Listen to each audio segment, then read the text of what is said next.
How did a wedding dress appointment turn into the moment my daughter lost everything she assumed was guaranteed? She told me my only role was to pay and be grateful I was even invited. I said nothing, because I already knew this would end through the systems she thought she controlled.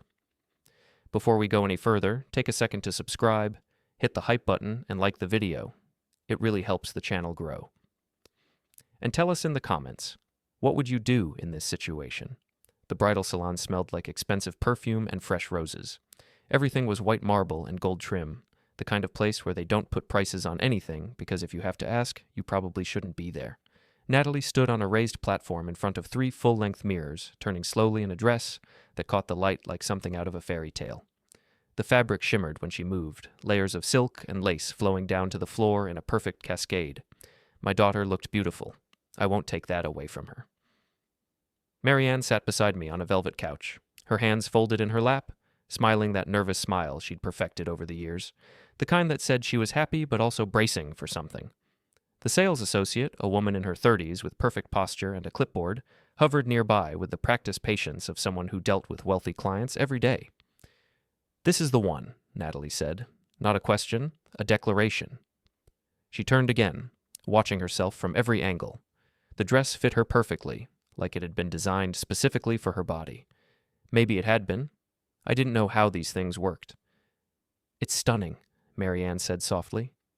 Natalie smiled at her reflection. "I know." The sales associate stepped forward with her clipboard. "It's an exquisite choice. This is from our premium collection. The detailing is all hand-sewn, and the fabric is imported from—" "How much?" I asked. The room went quiet for a second. Not long, just long enough for everyone to register that I'd interrupted. The sales associate glanced at Natalie, then back at me. "This particular gown is $10,000. That includes the initial fitting and 2 alteration appointments. $10,000 for a dress she'd wear once." I kept my face neutral. "That's more than I expected." Natalie turned on the platform to look at me directly. Her expression shifted, hardened. "Dad, this is my wedding dress. This isn't something you bargain over." "I'm not bargaining. You're just what?" She stepped down from the platform, the dress rustling around her. "You're just trying to make me feel bad for wanting something nice on my wedding day." Marianne touched my arm. "Julian, maybe we should what, Mom?" Natalie crossed her arms. "Maybe we should let him ruin this like he ruins everything else?"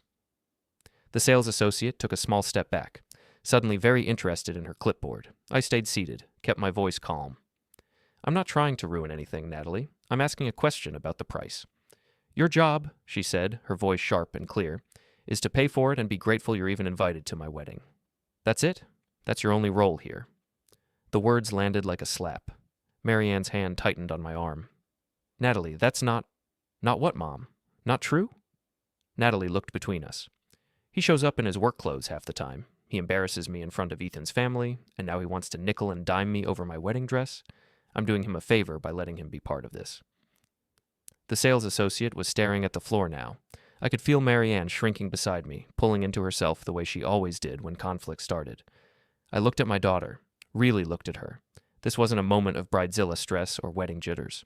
This was something she believed. She believed I was lucky to be there. She believed my only value was financial.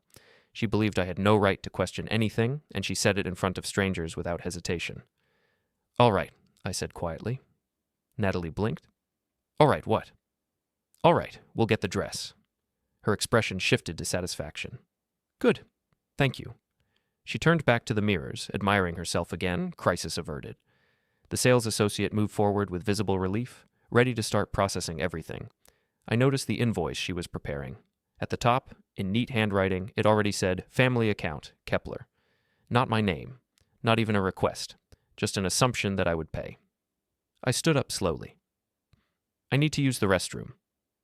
No one really looked at me. Marianne nodded absently.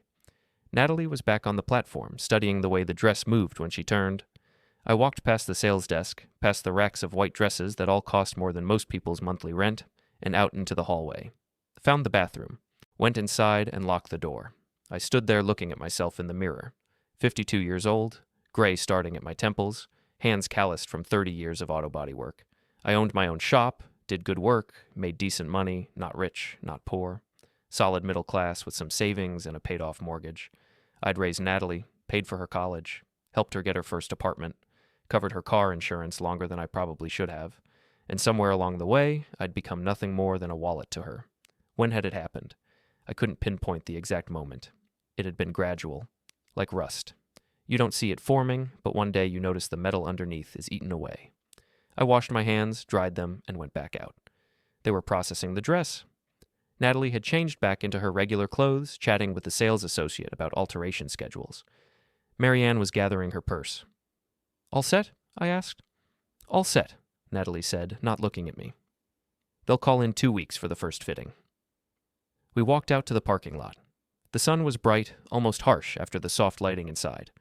I unlocked the car, a 5-year-old Honda, nothing fancy, and we all got in. The drive home was quiet. Marianne tried to make small talk about the dress, how beautiful it was, how perfect the wedding would be. Natalie responded in monosyllables, already scrolling through her phone. I drove and said nothing, because I was thinking about that invoice, about the assumptions built into every interaction, about the way my daughter spoke to me in front of strangers like I was hired help. And I was thinking about something else, something I'd noticed 3 months ago when I was organizing financial documents, something about accounts and names and who actually controlled what. When we got home, Natalie went straight to her old room upstairs. She'd moved out 2 years ago but still kept some things here. Marianne headed to the kitchen to start dinner. I went to the garage. My workshop was attached to the house, a space I'd built out myself over the years. Tools organized on pegboards, a workbench I'd made from scratch, cabinets full of parts and supplies. It smelled like motor oil and metal, familiar and grounding. I sat down at the small desk in the corner where I did paperwork and turned on the laptop. Opened the folder labeled Financial Records. Started reading. The kitchen light was on when I came back inside. Marianne was at the stove, stirring something that smelled like garlic and tomatoes. Natalie sat at the table, still on her phone, scrolling with one hand while she ate crackers with the other. "Dinner in 20 minutes, Marianne said without turning around. I went to the refrigerator and got a bottle of water. Natalie didn't look up. "Did you call the venue?" Marianne asked her. "Yeah, they said we can do the tasting next Tuesday." "That's perfect. Your father can take off work, can't you, Julian?" I twisted the cap off the water bottle. "What time?" 2 o'clock, Natalie said, eyes still on her phone. "I have a car coming in at 1:30. So reschedule it." She said it like it was the simplest thing in the world. "It's a restoration job. Clients coming from 2 hours away." Now she looked up. "Dad, it's my wedding venue tasting. You can move one appointment." "I can try." "Don't try. Do it." She went back to her phone. "This is important." Marianne turned from the stove. "Julian, it's just one afternoon." I drank some water. "I'll see what I can do." Natalie made a small sound of annoyance. "Why is everything such a problem with you?" "It's not a problem. I'm just saying I have a commitment. And I'm saying your daughter's wedding is more important than some car." The thing was, she was right. A wedding should be more important than a single car appointment. But the way she said it, like my work was nothing, like the business I'd built from the ground up was just some hobby I could pause whenever it suited her. That stuck in my throat. "I'll handle it," I said. "Good." I left the kitchen and went upstairs to the bedroom, sat on the edge of the bed and pulled out my phone, scrolled back through messages, found the one from 3 weeks ago. "Natalie, can you send me $800? Venue needs deposit extension." And before that, need $1,200 for photographer retainer. And before that, Ethan's parents are paying for rehearsal dinner, so you should cover the flowers, $2,500. Every message was a demand, not a request. Every amount assumed I would pay. No discussion, no gratitude, just expectation. I kept scrolling, found the message from 5 months ago when she'd announced the engagement. "Natalie, we're engaged. Wedding next spring. Start saving, Dad. This is going to be expensive, lol." Not, "We're so happy." Not, "I can't wait for you to walk me down the aisle." "Start saving, Dad." I put the phone down and lay back on the bed. The ceiling fan turned slowly overhead, the same fan I'd installed 12 years ago when we'd renovated this room. I remembered Natalie helping me, holding the screws while I stood on the ladder. She must have been 15. Still called me Daddy back then. Still hugged me when I came home from work. When had it changed? I thought about college. The state school she'd chosen, the one with a good business program. I'd paid tuition, room and board, sent her spending money every month. She'd come home on weekends sometimes, less and less as the years went on. By senior year, she barely called unless she needed something. After graduation, she'd gotten a job at a marketing firm. Good salary, benefits, the whole package. She'd moved into an apartment downtown with a roommate, some girl from work. I'd helped her move, carried boxes up 3 flights of stairs because the building didn't have an elevator. She'd thanked me, I think. I couldn't really remember. Then she'd started dating Ethan Caldwell, 31. Finance sector, something with investments that I didn't entirely understand. He drove a BMW, wore expensive suits, talked about portfolio optimization and market positioning, like everyone should know what that meant. The first time I met him was at a restaurant Natalie had picked. She told me to dress nice, which meant I'd worn slacks and a button-down instead of jeans. I'd thought I looked fine until I saw Ethan in his 3-piece suit and Italian shoes. We'd shaken hands. His grip was firm but brief, like he was already moving on to the next thing. "Julian, right? Natalie says you work on cars." "I own an auto body shop," I'd said. "Oh, like a mechanic?" "Collision repair and restoration." "Interesting." He'd said it the way people say interesting when they mean I'm going to forget this in 5 minutes. Dinner had been awkward. Ethan talked about his job, his gym routine, a vacation he was planning to some island I'd never heard of. Natalie hung on every word. When he'd asked about my business, I'd started to explain the restoration work I did, classic cars, vintage models, detail-oriented craftsmanship, but Natalie had interrupted. "Dad, Ethan's not really into cars unless they're new." Ethan had laughed. "Guilty. I lease a new one every 3 years. Easier than dealing with repairs." I'd nodded and changed the subject. That was 2 years ago. Since then, every interaction with Ethan felt like a test I was failing. He never said anything directly insulting, but there was always this undertone, this sense that he was looking down at me from somewhere higher, and Natalie never defended me, never corrected him. If anything, she seemed embarrassed by me. I heard footsteps on the stairs. Marianne appeared in the doorway. "Dinner's ready." I sat up. "Be right there." She lingered. "Are you okay?" "Fine." "You seem quiet. Just tired." She studied me for a moment, then nodded. "Don't let Natalie get to you. She's just stressed about the wedding." "I know." "She doesn't mean the things she says." I looked at my wife. Marianne was 51, still pretty, still the woman I'd married 28 years ago. But somewhere along the way, she'd started smoothing everything over. Every conflict, every harsh word, every moment of disrespect. She explained it away, made excuses, kept the peace at any cost.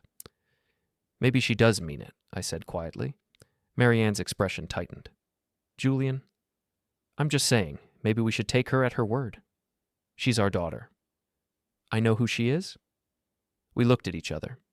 Marianne broke eye contact first. "Dinner's getting cold," she said, and went back downstairs. I followed after a minute. We ate in near silence. The pasta was good, Marianne was a good cook, but I barely tasted it. Natalie was still on her phone, typing rapidly, occasionally smiling at whatever she was reading. "Who are you texting?" Marianne asked. "Ethan. He's asking about the honeymoon." "Have you decided where you're going?" "Bali, 2 weeks. His parents are covering it as a wedding gift." Of course they were. Ethan's parents had money. Real money. His father was something in commercial real estate, his mother on the board of some charity organization. They lived in a house that was probably worth more than I'd make in a lifetime. "That's generous," Marianne said. "They're generous people." Natalie finally put her phone down. Unlike some people who question every expense. I kept eating. "Natalie," Marianne said softly. "What?" "I'm just stating facts. Ethan's family doesn't make him feel guilty for wanting nice things." I set down my fork. "I never said you couldn't have nice things." "You didn't have to say it. Your whole attitude in that salon was, 'I asked about the price, that's all.' In front of everyone. You embarrassed me. By asking a question? By acting like you couldn't afford it.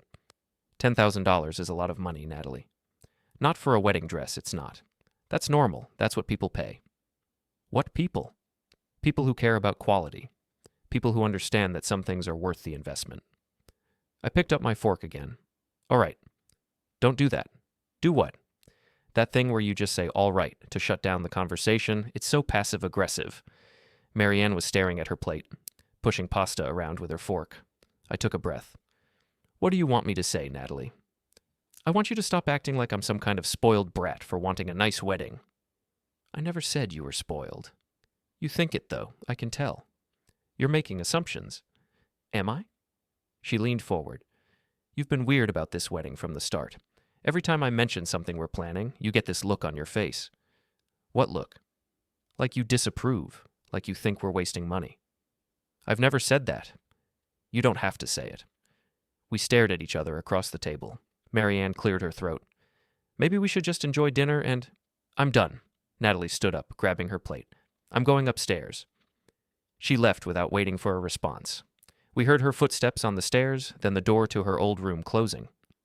Marianne looked at me. Why do you provoke her? I didn't provoke anything.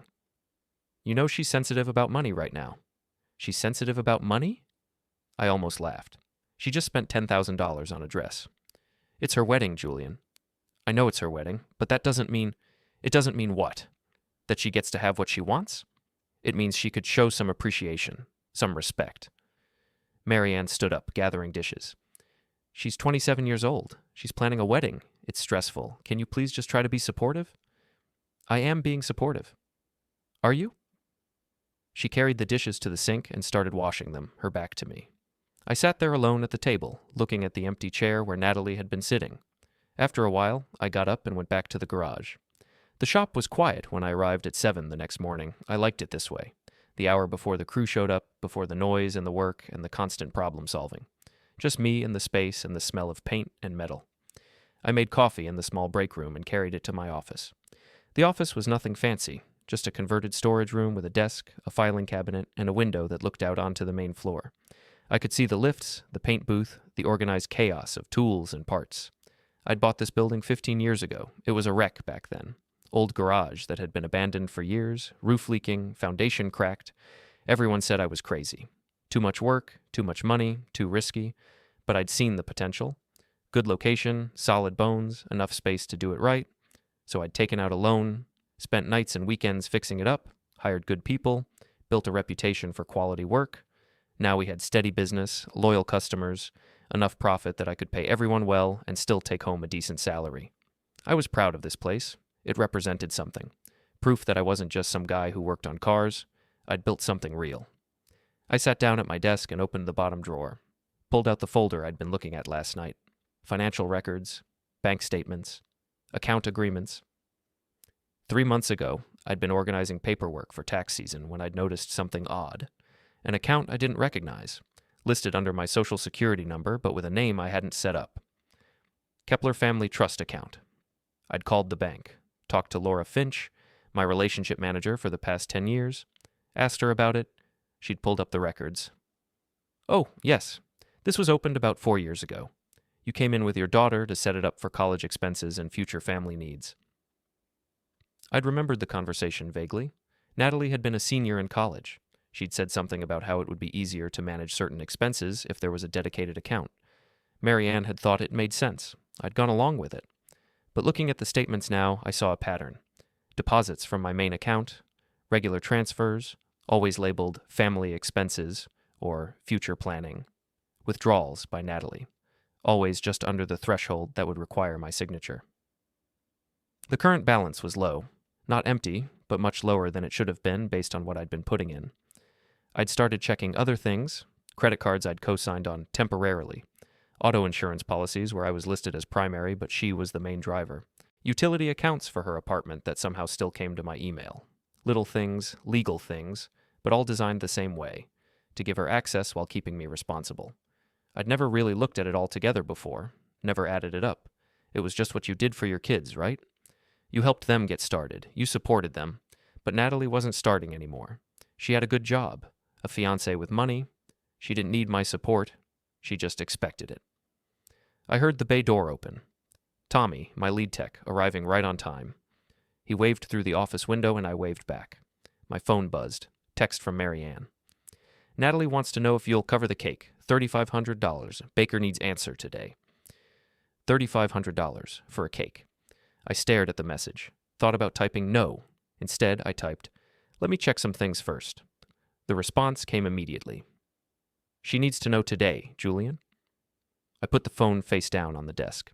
Another car pulled up outside. Ray, my bodywork specialist. Then Ariel, who handled customer service and scheduling. The shop was waking up. Time to work. But I couldn't focus. I kept thinking about that salon.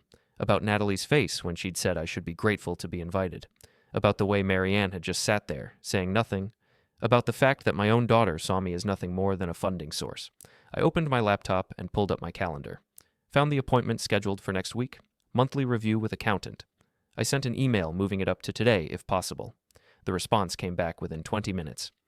Can do 11 a.m. I confirmed it. Then I made another call, to a number I hadn't used in years. Harlan and Associates. How may I help you? This is Julian Kepler. I need to schedule an appointment with Victor Harlan. May I ask what this is regarding? Estate planning and family obligations. There was a pause, the sound of keys clicking. Mr. Harlan has an opening tomorrow at 3. Would that work? Perfect. May I have a contact number? I gave her my cell, not the shop number. All set, Mr. Kepler. We'll see you tomorrow at 3. I hung up and sat back in my chair. Victor Harlan had handled my father's estate when he'd passed 10 years ago. Professional, thorough, no nonsense. The kind of lawyer who explained things clearly and didn't waste time. I hadn't talked to him since, but I remembered being impressed. If I was going to do this, whatever this was, I needed to know exactly where I stood legally. My phone buzzed again. Natalie this time, not Marianne. Mom says you're checking things. What does that mean? The baker needs a deposit now. I looked at the message for a long moment. Then I typed, I'll call you tonight. That's not an answer. It's the answer you're getting right now. 3 dots appeared, disappeared, appeared again, then nothing. I put the phone in my desk drawer and closed it. Tommy knocked on the office door. Boss, that restoration client just called. They're running early. Might be here by noon instead of 1:30. That's fine. I'll be here. Oh, cool. Also, the insurance adjuster is coming at 2 for the Lexus claim. I nodded. Thanks, Tommy.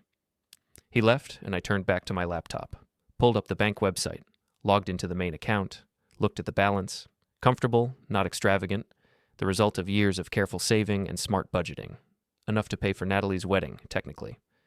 But was I obligated to? That was the question, wasn't it? Not, could I afford it, but was I required to? I'd paid for her college, given her money for her first apartment, covered her car insurance for years, helped with medical bills, parking tickets, emergency expenses. Where did it end? At what point was a parent allowed to say, you're an adult now, this is on you? I didn't know. That's why I needed to talk to Victor. The morning passed in the usual rhythm. Cars came and went, customers asked questions, the crew worked through jobs with practiced efficiency. I moved between the floor and the office, handling problems, approving estimates, keeping everything running. At 11, I left for the accountant. Dennis Chan's office was in a strip mall 3 miles from the shop, wedged between a dry cleaner and a real estate office. I'd been using him for almost 20 years. He was at his desk when I arrived, reviewing something on his computer screen. Julian, come in, have a seat. I sat down across from him. Dennis was my age, maybe a year older, with reading glasses that he wore on a chain around his neck. You said you wanted to review some things? Yeah. I need to understand my exact financial obligations, family-wise. He raised his eyebrows slightly. Everything okay? Just planning ahead. All right. He pulled up a file on his computer. What specifically do you want to look at? My daughter's getting married. Congratulations. Thanks. She's expecting me to pay for most of it. I want to know what I'm actually required to cover. Dennis studied me for a moment. Required legally or required morally? Legally. Well, legally, you're not required to pay for anything. She's an adult. Even if I've been covering other expenses? Has she been dependent on you financially? I thought about it. Partially. I've helped with things here and there. But she has her own income. Yeah, she works full-time. Then no, you have no legal obligation to fund her wedding or any other expenses. Those are gifts, not requirements. He pulled up another screen. Now, if you've set up any trusts or formal agreements, that's different. Have you? There's a family account at the bank. Who's listed as the owner? I am, I think, but she has access. Signatory access or co-owner access? I'm not sure. Dennis made a note. You should clarify that. If you're the sole owner, you control it completely. If she's a co-owner, she has equal rights to the funds. Even if I'm the only one who put money into it? Depends on how it's structured. You really need to check with the bank. I nodded slowly. Julian, can I ask what's going on? Just want to make sure I understand everything. Because if you're thinking about making changes, you should do it properly. Talk to a lawyer, get everything documented. I am. Meeting with one tomorrow. Good. He leaned back in his chair. For what it's worth, I've seen this before. Parents who keep supporting adult children long past the point where it makes sense. Sometimes you have to draw boundaries. Yeah. Just make sure you're clear about what you want.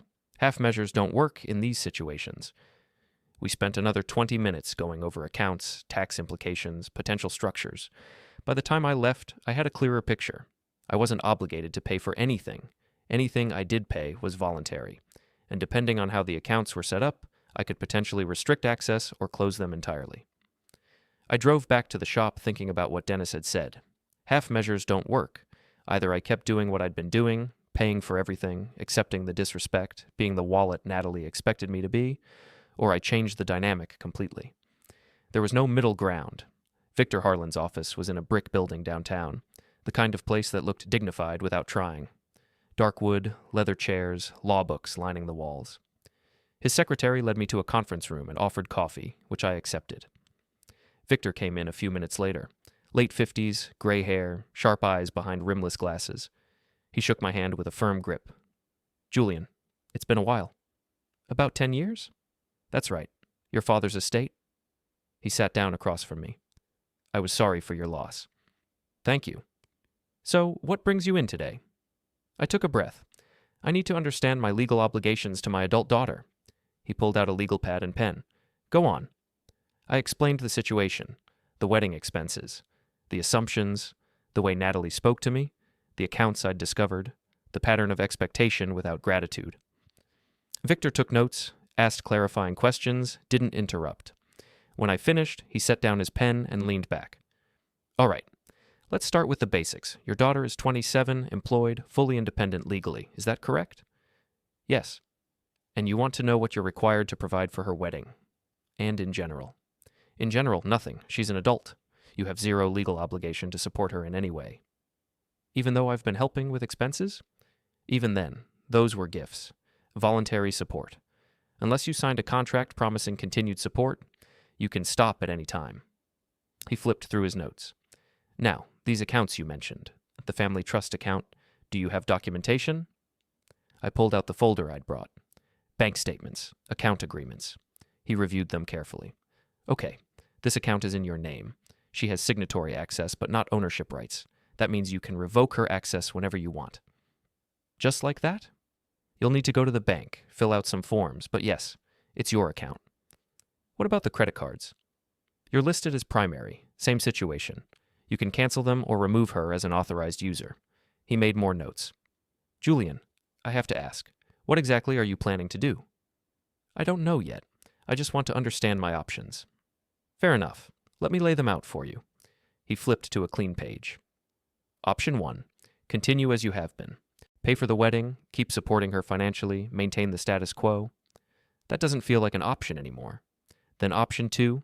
Set clear boundaries. Tell her what you're willing to pay for and what you're not. Put everything in writing. She won't react well to that? Probably not, but it's honest and clear. What's option 3? Victor met my eyes. Option 3 is you cut off financial support entirely. Close the accounts she has access to, remove her from your insurance, stop paying for things. Make her financially independent whether she wants to be or not? That seems extreme. It is extreme. But based on what you've told me, the disrespect isn't going to stop on its own. Sometimes people only change when they have to. I sat with that for a moment. If I did option 3, how would I do it? First, document everything. Get copies of all accounts, agreements, payment records, then notify her in writing, email works, that you're making changes. Be specific about what's changing and when. Then follow through. Close the accounts, cancel the cards, stop the payments. What about the wedding? What about it? If I pull funding now, the whole thing falls apart. That's not your problem, legally speaking. She's an adult planning an event. How she pays for it is her responsibility. She'll hate me. Victor set down his pen. Julian, do you think she likes you now? The question hit harder than it should have. She's my daughter. I didn't ask if she loves you. I asked if she likes you, if she respects you. Based on what you've told me, the answer seems to be no. I didn't respond. Look, Victor continued, I'm a lawyer, not a therapist. I can't tell you how to fix your relationship with your daughter, but I can tell you that allowing someone to treat you poorly in exchange for their presence in your life isn't a relationship. It's a transaction. So what do? You decide what you're willing to accept. Then you enforce that boundary. If she can't treat you with basic respect, then you have every right to withdraw support. Even if it ruins her wedding? Her wedding isn't your responsibility. If she can't afford it without your money, she should have planned differently. We sat in silence for a moment. Think about it this way, Victor said. If a friend treated you the way your daughter does, would you keep lending them money? No. Then why is she different? Because she's my daughter. Which means she should treat you better, not worse. He had a point. We spent another hour going over specifics, account closure procedures, notification requirements, potential responses, and how to handle them. By the time I left, I had a clear plan. Not a decision yet, but a plan. I sat in my truck in the parking lot looking at the folder full of documents. Then I called the bank. First National, this is Laura Finch. Laura, it's Julian Kepler. Julian, hi, what can I do for you? I need to come in and review some accounts, specifically the family trust account. Sure, when works for you? Tomorrow morning? Let me check. A pause. I have a 10 o'clock opening. I'll take it. Perfect. See you then. I hung up and sat there, engine off, windows down, feeling the afternoon heat.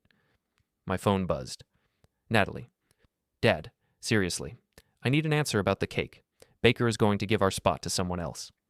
I stared at the message, thought about everything Victor had said, then I typed, Tell the baker I'll call them directly tomorrow. Why? Just say yes or no. I'll call them tomorrow. Oh, this is ridiculous. I didn't respond. Just put the phone away and started the truck. Drove back to the shop. Spent the rest of the afternoon working, losing myself in the methodical process of repair. Around 6, Tommy stuck his head into the bay. Heading out, boss. Have a good night. You too, and hey, whatever's going on, I hope it works out.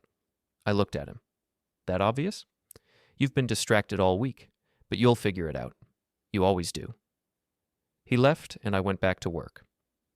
By the time I finished, it was almost 8. I locked up the shop and drove home. Marianne's car was there. So was Natalie's. Great. I went inside. They were both in the kitchen, Natalie at the table with her laptop, Marianne at the counter chopping vegetables. There you are, Natalie said without looking up. Did you talk to the baker? Not yet. Dad, this is getting absurd. I went to the refrigerator and got water. I'll handle it tomorrow. You keep saying that. Because that's when I'll handle it. She closed her laptop with more force than necessary. What is your problem? I don't have a problem. You're acting like paying for my wedding is some huge burden. I didn't say that. You don't have to. Your whole attitude says it. Marianne turned from the counter. Natalie, let's not do this right now. No, I want to know. Why is he being like this? I set down the water bottle. Like what?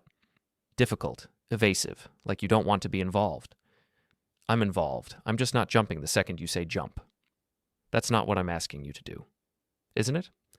I'm asking you to support me on the most important day of my life. By paying for everything you want without question. By acting like a normal father. The words hung in the air. A normal father, I repeated. Yes.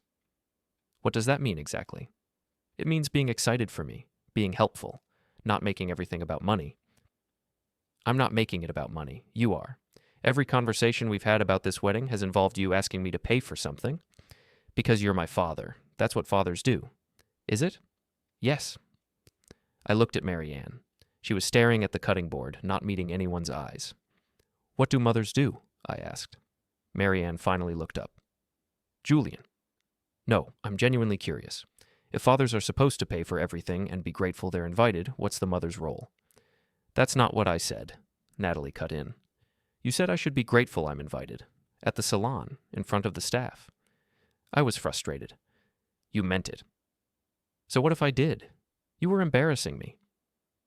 By asking about the price of a $10,000 dress? By acting like you couldn't afford it. Maybe I can't. She laughed. Actually laughed. Please, you own a business. You have savings. You could afford it if you wanted to. And if I don't want to? The laughter stopped. Excuse me?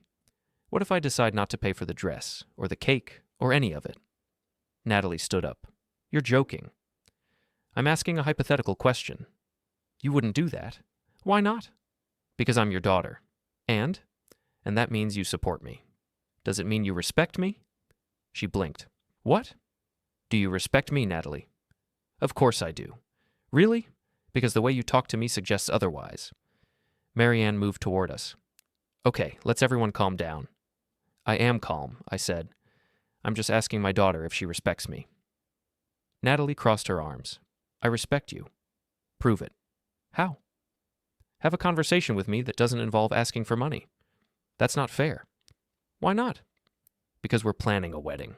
Of course there are expenses. And before the wedding, when did you last call me just to talk? She didn't answer. When did you last ask about my day, my work, anything about my life? Still nothing. That's what I thought. Natalie's face flushed. You know what? Fine. Don't pay for the wedding. See if I care. All right. She grabbed her laptop and her purse. I'm done with this. Natalie, wait, Marianne started, but Natalie was already leaving. We heard the front door close, her car starting, tires on the driveway. Marianne turned to me. Are you happy now? Not particularly. You just told our daughter you won't pay for her wedding. I didn't say that. I said, what if? She's devastated. She's angry. That's different. Julian, what are you doing? I looked at my wife. Really looked at her. I'm setting boundaries. By ruining her wedding? Her wedding isn't ruined. She has a job, a fiancé with money, plenty of options. She just won't have unlimited access to my bank account anymore. You're being cruel. I'm being clear. It's the same thing. No, it's not. Cruel would be doing this without warning. I'm giving her a chance to adjust. Adjust to what? To having a father who doesn't support her? To having a father who expects to be treated with respect? Marianne shook her head. I don't even know who you are right now. I'm the same person I've always been. I just stopped being a doormat.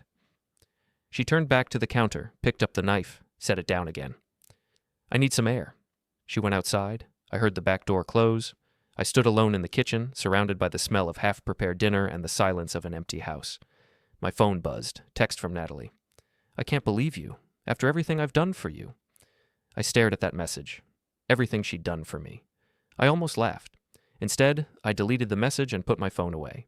Tomorrow I'd go to the bank, start making the changes, set the boundaries Victor had outlined. Tonight, I'd sit with the decision.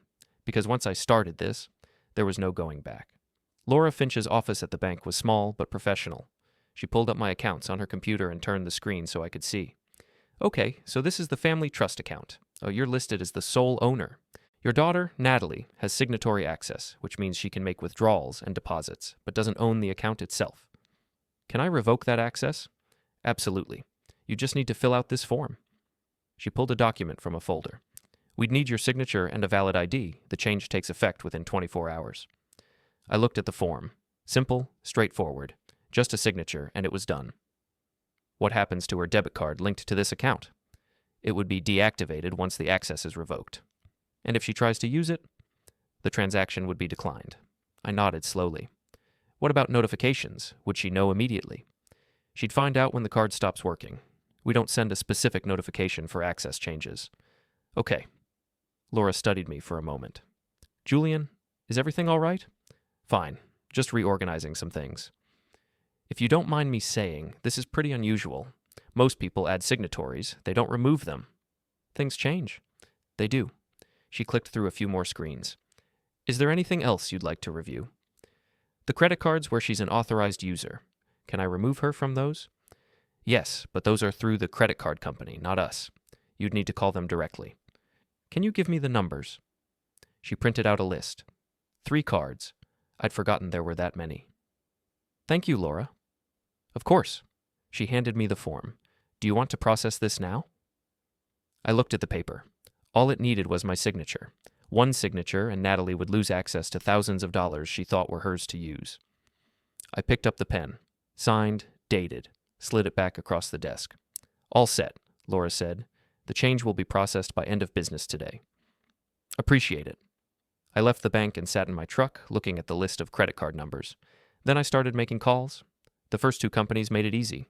Verified my identity, removed Natalie as an authorized user, confirmed the cards would be deactivated within hours. The third one gave me more trouble. The representative wanted to know why I was removing an authorized user. I explained it was a family matter, and eventually she processed it. By noon, it was done. Natalie's access to my accounts was gone. I drove to the shop. Tommy had a question about parts. Ariel needed approval on an estimate. normal work stuff that felt grounding after the morning's decisions. Around 2, my phone rang. Natalie. I let it go to voicemail. She called again 5 minutes later. Again, voicemail, then a text. Why isn't my card working? I didn't respond. Another text. Dad, my card was declined. What's going on? I put the phone in my desk drawer. An hour later, Marianne called. I answered. Yeah? Natalie's card isn't working. She's at the florist trying to put down a deposit. I know. What do you mean you know? I closed her access to the account. Silence. Then, ooh, you did what? I revoked her signatory access. It's my account. I'm allowed to control who uses it. Julian, she's at the florist right now. She's humiliated. Then she can use her own money. She doesn't have enough in her checking account for the deposit. That's not my problem. How can you say that? Pretty easily. She's an adult with a job. If she can't afford wedding expenses, she should reconsider her budget. You're being deliberately cruel. I'm being clear. I told you I was setting boundaries. This isn't boundaries. This is sabotage. Call it whatever you want. She's crying, Julian. She's completely falling apart. Then maybe she'll think about how she's treated me. Marianne's voice went cold. I can't talk to you right now. She hung up. I sat there, phone in hand, feeling a strange mix of guilt and satisfaction. The guilt made sense. I was my daughter's father. Seeing her upset, even secondhand, wasn't easy. But the satisfaction was there too, because for the first time in years, she was experiencing consequences for her behavior. My phone buzzed. Email from Natalie. Subject, are you serious right now? I didn't open it. The afternoon crawled by. I worked, trying to focus, but my mind kept drifting. Imagining Natalie at the florist, card declining, having to leave without placing the order, her face red, embarrassed, angry. Part of me wanted to cave, call the bank, restore her access, smooth everything over. But I thought about what Victor had said. Half measures don't work. And I thought about the dress salon, about her voice saying I should be grateful to be invited. So I didn't cave. Around 5, I got a text from an unknown number. This is Ethan. We need to talk. I stared at it. Then, now's not a good time. Make time. You're destroying Natalie over some petty grudge. This isn't about a grudge. Then what's it about? I thought about explaining. About the years of disrespect, the entitled behavior, the way Natalie treated me like an ATM machine. Instead, I typed, it's about boundaries. Boundaries? She's your daughter. You're supposed to support her. I did support her for 27 years. Now she's an adult. So you're just cutting her off? Right before her wedding? I'm not cutting her off. I'm clarifying expectations. By humiliating her in public? She humiliated herself by assuming money that wasn't hers. That account had her name on it. As a signatory, not an owner. This is semantics. No, it's law. 3 dots appeared, disappeared, appeared again. Then, you're making a huge mistake. Maybe. You're going to regret this. I'll take that chance. No response after that. I put the phone away and locked up the shop. Drove home expecting a confrontation, but when I got there, the house was empty. Marianne's car was gone. I went inside, found a note on the kitchen counter. Staying with Natalie tonight. Don't wait up. I crumpled the note and threw it in the trash. Made myself dinner, leftover pasta from 2 nights ago. Ate it standing at the counter, alone in the quiet kitchen. Then I went to the garage office and pulled out the documents from Victor Harlan. Read through them again, making sure I understood everything, making sure I hadn't missed anything. My phone buzzed. Email from Victor. Following up on our meeting. Let me know if you need anything else. I replied. Made the first changes today. Account access revoked. May need to discuss next steps. His response came quickly. Good. Document everything. Keep records of all communication. I started a new folder on my laptop. Natalie, account changes. Saved copies of the bank forms, screenshots of the credit card cancellations, the emails and texts from today. It felt cold, clinical, like I was preparing for litigation, not managing a family relationship, but maybe that's what it had become. Around 10, I heard a car in the driveway, Marianne's car. She came in through the front door. I stayed in the garage office, watching through the window as she went straight upstairs without looking for me. I gave her 20 minutes, then went up. She was in bed, facing away from me, lights off. Are you awake? I asked. Yes. How's Natalie? How do you think? I sat on the edge of the bed. Marianne. Don't. I can't do this right now. We need to talk about this. No, we don't. You've made your decision. You don't need my input. That's not fair. She rolled over to face me. Even in the dark, I could see she'd been crying. What's not fair is what you're doing to our daughter. What I'm doing is holding her accountable. For what? For planning a wedding? For being excited about her big day? For treating me like garbage. She doesn't treat you like garbage. Yes, she does, and you let her. I don't let her do anything. I try to keep the peace. By always taking her side. By being a mother. And what am I supposed to be? You're supposed to be her father, which means being there for her even when it's hard. I've been there for her every single day of her life. When does she have to be there for me? Marianne didn't answer. That's what I thought, I said quietly. I got ready for bed in silence. When I came back from the bathroom, Marianne was facing away again. I got into bed, kept to my side, stared at the ceiling. Sleep didn't come easy, but when it did, I didn't dream. The wedding was set for Saturday at 2. The rehearsal dinner was Friday at 6, 5 days out. I kept my routine, work, home, silence. The house felt heavy. Marianne barely spoke to me. She stayed late with Natalie, came home exhausted, and went straight to bed. We lived like strangers. Natalie didn't contact me directly. Her messages came through Marianne. Tuesday, Natalie maxed out her credit card for the florist. Wednesday, Ethan's parents were covering the cake and thought I'd lost my mind. Thursday, the venue wanted payment confirmation. I didn't respond. I kept working, kept my distance. Thursday afternoon, an unknown number called. Teresa from Elegant Events. Invoices were bouncing. The account is closed, I said. She paused. Deposits totaled nearly $15,000. Natalie had said I was paying. She was mistaken. If payment wasn't received, services would be canceled. That's between you and Natalie. She called it unprofessional. I noted it and hung up. The guilt flickered, then passed. Friday morning came. Rehearsal dinner tonight. Work was normal. Tommy on a sedan, Ray on an SUV, Ariel on calls, grounding. At 11, Marianne called. Are you coming tonight? Was I invited? Natalie said yes, but wanted to know if I'd cause problems. I'll be there at 6. That was all I said. I worked the rest of the day, stayed focused. At 5, I changed. Slacks, button-down, sport coat. Marianne was getting ready. She asked if we were driving together. I'll take my own car. I might leave early. She asked me not to make a scene. I won't, but if I'm asked something directly, I'll answer honestly. That's what I'm afraid of. Then no one should ask. She dropped an earring, hands shaking. Said it would be a disaster. I said it was necessary, for my self-respect. She said she couldn't fix whatever I did. I'm not asking you to. We drove separately. I followed her through downtown, thinking about the night ahead. The garden room was already full when I arrived at 6:15, about 35 people. Wedding party, family, friends, dressed up, smiling, excited. Everyone except me. Ethan's parents, Gerald and Patricia, stood near the bar talking to people I didn't recognize. When Gerald saw me, his expression hardened. He whispered something to Patricia. She glanced over, her smile disappearing. Natalie was by the windows in a red dress, surrounded by her bridesmaids. They were laughing about something, champagne glasses in hand. When she noticed me, the laughter stopped. Her face went pale. One of the bridesmaids followed her gaze, saw me, and the whispering started. Ethan appeared at Natalie's side almost immediately, put his hand on her back. Protective, possessive. He stared at me across the room, jaw tight. I found my place card at the long table.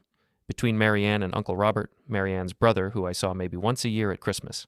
The table was elegantly set, white tablecloths, crystal glasses, fresh flowers in the center, everything perfect, everything expensive, everything that Natalie had assumed I would pay for. I sat down. Uncle Robert arrived a minute later, shook my hand, made small talk about his drive into the city. He seemed oblivious to the tension, or maybe he was just good at ignoring it. Marianne sat on my other side, rigid and silent. She kept glancing at Natalie, at me, at the door like she was calculating escape routes. More people filtered in. The room filled with conversation and laughter. Servers moved through with trays of appetizers and drinks. I ordered water, just water. The bridesmaids kept looking over at me and whispering. One of them, a blonde in a blue dress, said something that made the others gasp. Natalie shook her head, said something back. More whispers. Gerald worked the room like a politician, shaking hands, making jokes, being the generous father-in-law. When he passed near my end of the table, he didn't acknowledge me, just kept moving.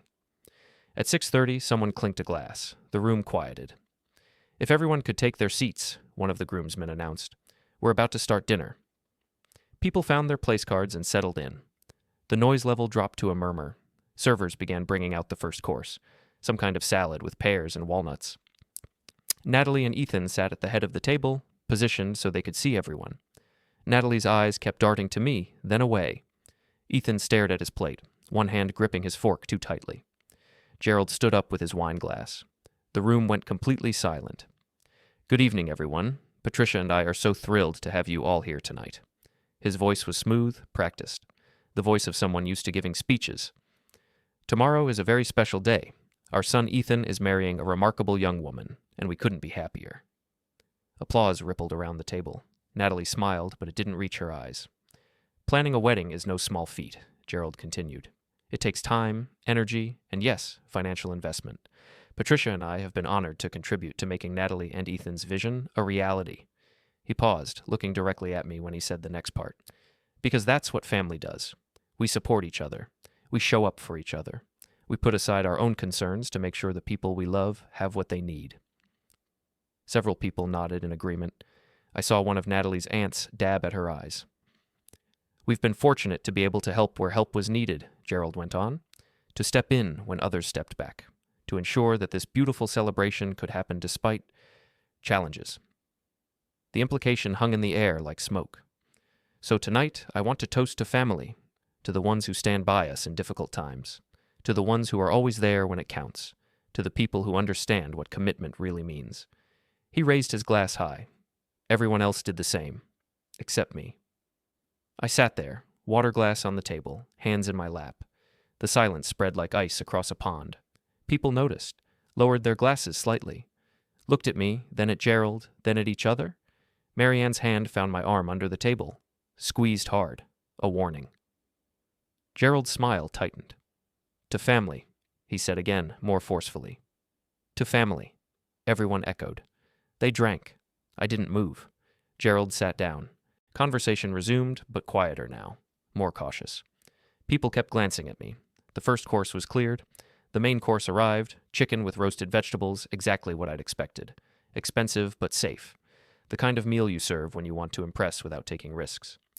I ate mechanically, tasting nothing. Uncle Robert tried to make conversation about his kids, about work, about anything neutral.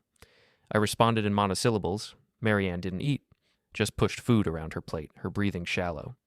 Across the table, one of the groomsmen leaned over to another and whispered something. They both looked at me. One of them smirked. Natalie wasn't eating either. She sat there staring at her plate while Ethan whispered something in her ear. She shook her head. He whispered again, more insistent. She pulled away slightly. The main course was cleared. Dessert arrived, some elaborate chocolate construction with gold leaf and raspberry coulis. I didn't touch it. More toast started. One of the bridesmaids stood up and told a story about meeting Natalie in college, about how she'd always known Natalie would find someone special. She raised her glass. Everyone drank. One of the groomsmen went next, told a story about Ethan's bachelor party, got some laughs, made a toast to friendship. Everyone drank. Natalie's aunt stood up, started talking about watching Natalie grow up, about what a beautiful bride she'd be tomorrow. Her voice caught with emotion. "I just want to say," the aunt continued, "how grateful we all are to everyone who made this possible, especially Gerald and Patricia, who have been so incredibly generous." She looked at them with genuine warmth. "You've really stepped up, stepped in when it was needed. That's what real family does." More pointed looks in my direction, more whispers. Gerald nodded graciously, accepting the praise. The aunt sat down. For a moment, no one else stood. Then I pushed back my chair. The sound was loud in the quiet room. Every head turned. Marianne grabbed my wrist. "Julian, please," she whispered. "Don't." I gently removed her hand and stood up. Natalie's face drained of all color. Ethan started to rise, but Gerald put a hand on his shoulder, holding him down, watching, waiting. "I'd like to say something, too," I said. My voice was calm, steady. I'd practiced this in my head 100 times over the past few days, but standing here now, looking at all these faces, it felt different, more real, more final. "Gerald's right about a lot of things," I began. "Family is important. Support is important. And we absolutely should show up for the people we love." Some people nodded cautiously. "I've been showing up for Natalie her entire life, 27 years. I paid for her education, 4 years of college, room and board, books, spending money.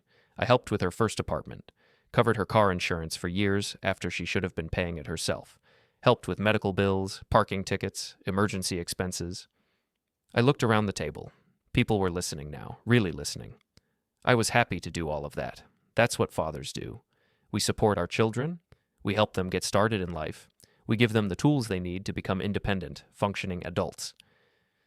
Natalie's hands were shaking. She gripped the edge of the table. But somewhere along the way, something changed. I stopped being her father and became her funding source. Our relationship became transactional. My value was measured entirely by what I could provide financially, not by who I was as a person.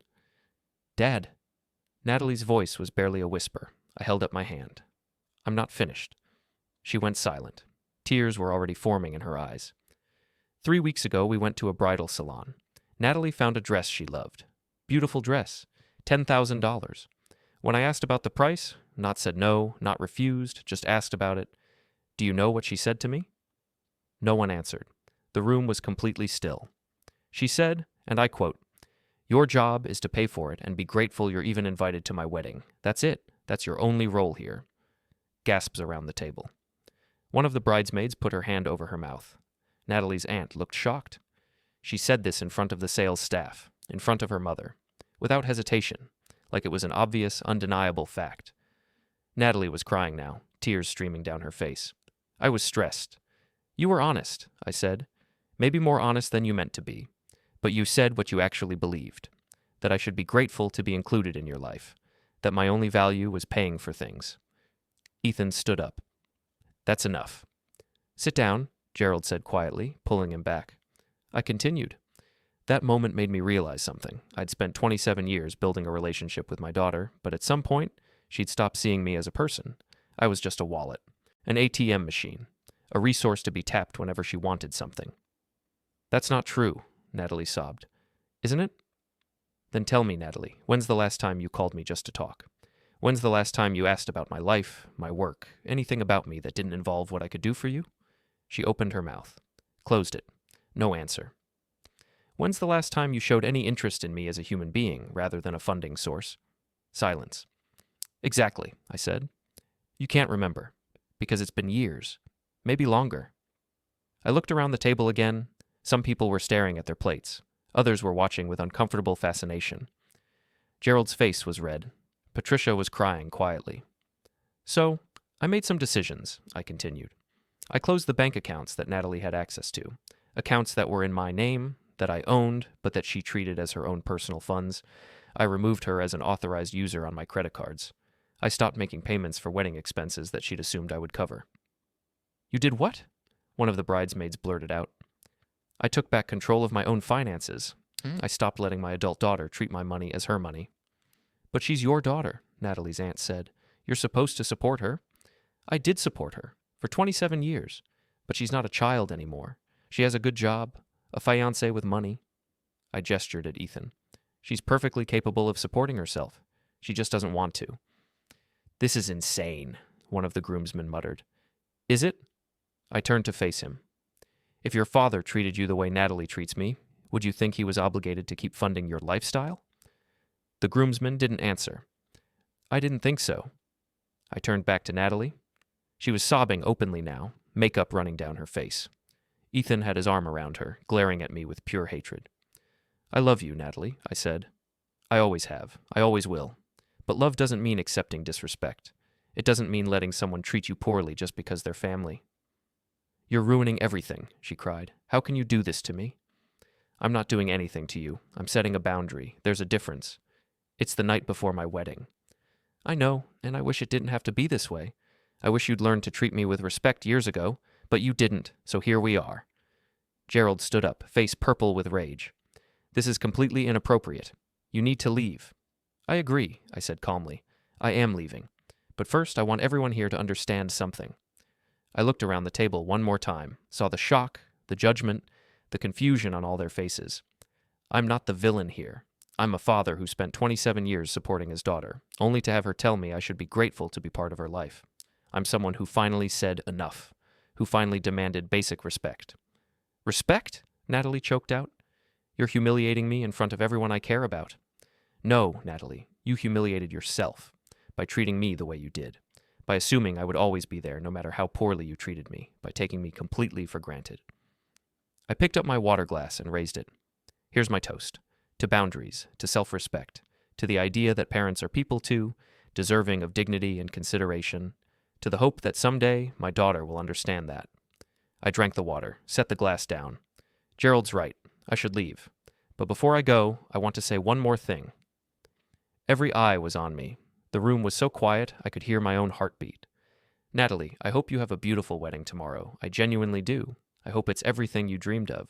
And I hope someday, when you have children of your own, you'll remember this moment. You'll remember how it feels to give everything to someone who sees you as nothing more than a means to an end. Dad, please. Her voice broke completely.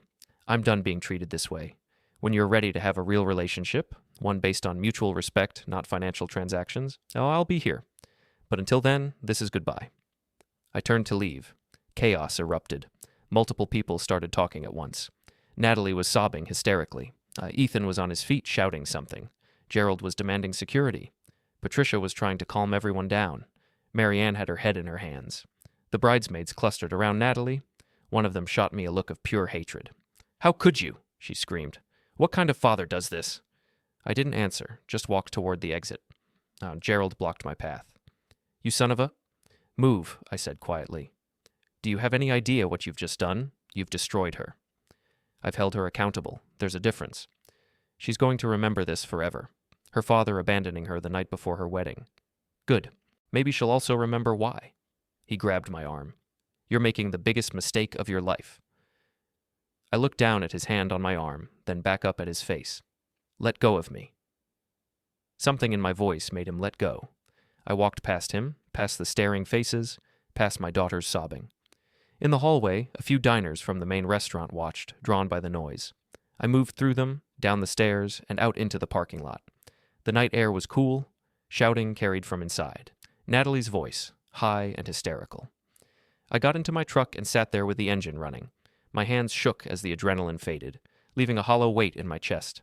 I'd said what needed to be said, drew the line I'd avoided for years. There was no undoing it. My phone buzzed nonstop. Marianne. How could you? How could you? How could you? Unknown, you're a monster. Another, Natalie's having a panic attack. You did this. I turned the phone off, shifted into gear, and drove home through empty streets.